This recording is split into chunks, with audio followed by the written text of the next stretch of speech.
Dad covered it with a gray sheet so I can't see it, but I know it's there. Underneath the sheet is Devin's Eagle Scout project. It's the chest Dad and Devin were building, except now I don't know how they can, now that Devin is gone. There are some things we don't want to happen, but have to accept. Things we don't want to know, but have to learn.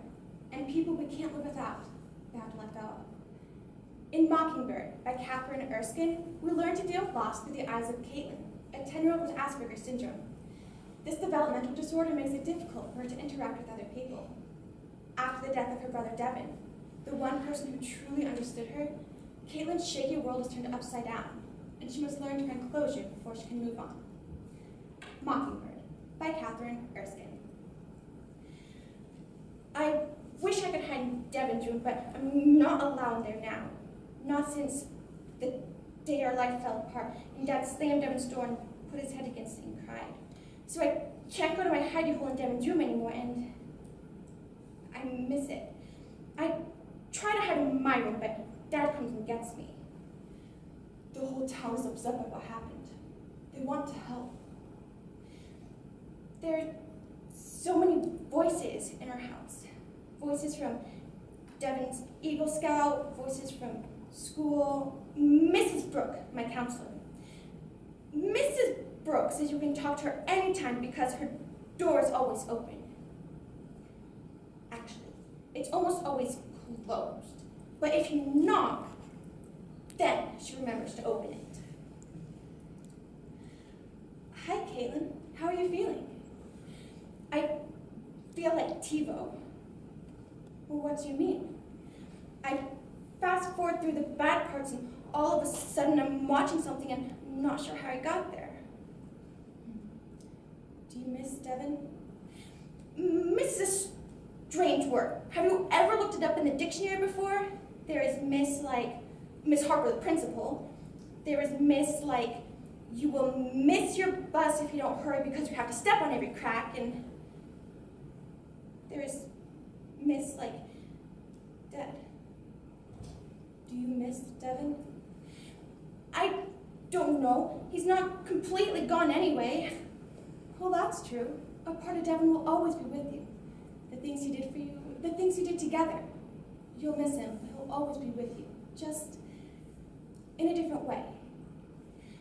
I don't want Devin around in a different way.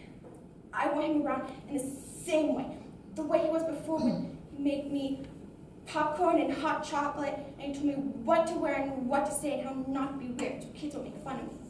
And he'd play basketball with me. He always gave me a chance to win by tripping or moving slowly or going the wrong way when I do a fake.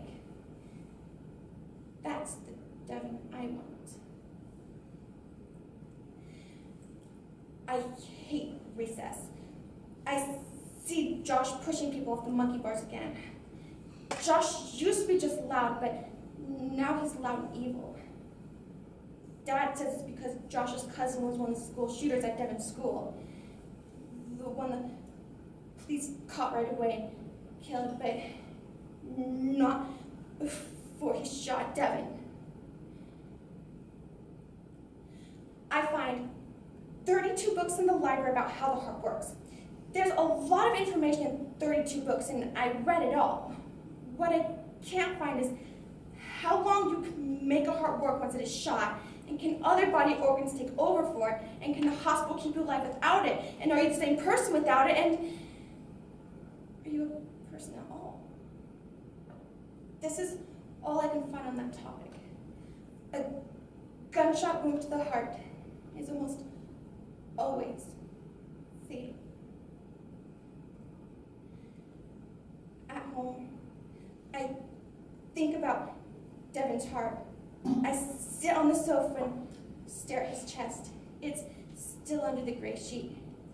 I close my eyes and remember some of the things that happened on the day our life fell apart. When we came home from the hospital that night with no Devin, Dad started yelling and screaming and kicking the walls and the furniture, and he started pounding the chest with his fist and saying, why? And then he threw the woodworking books into Devin's room and said, no,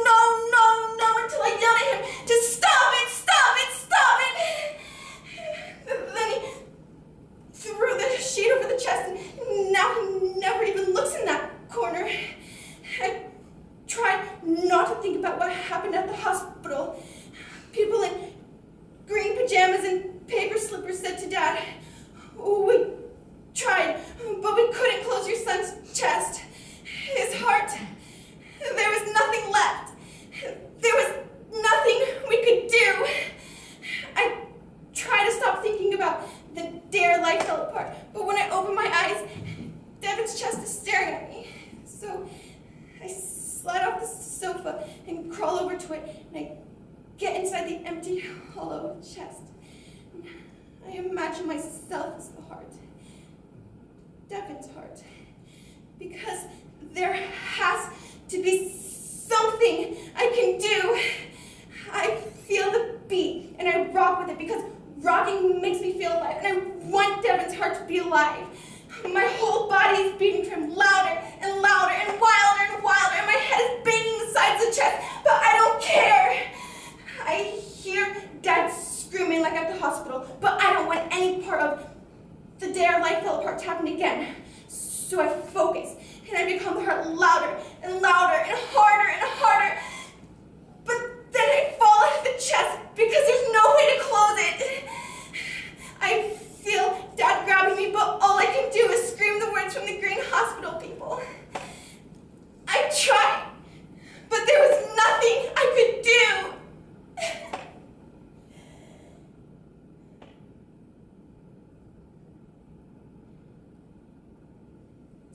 What is closure?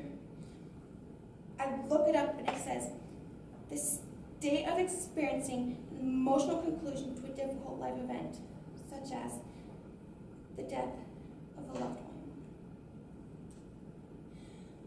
Whenever I don't know what to do, I go to Devin's room and ask him.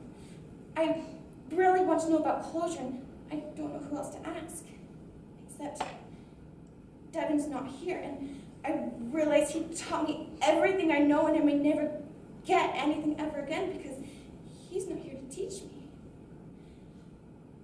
I don't feel so good in this room anymore.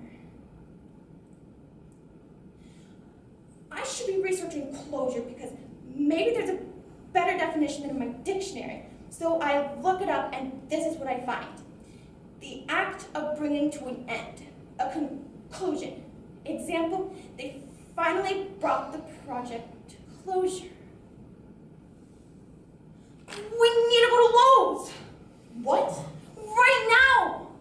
What is this all about, Caitlin? Closure. What? Devin's chest, his Eagle Scout project.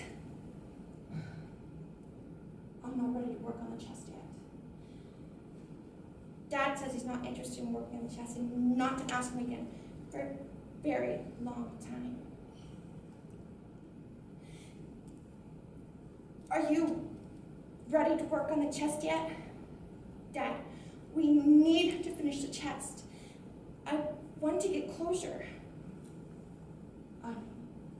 You need to get closure too. I think about what Devin would say.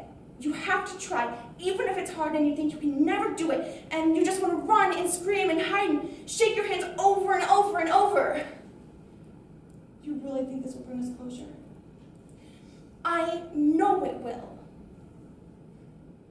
Okay, let's do this. Maybe we can make something good and strong and beautiful come out of it. I think maybe today is the day we start putting our life back together. Devin would be proud.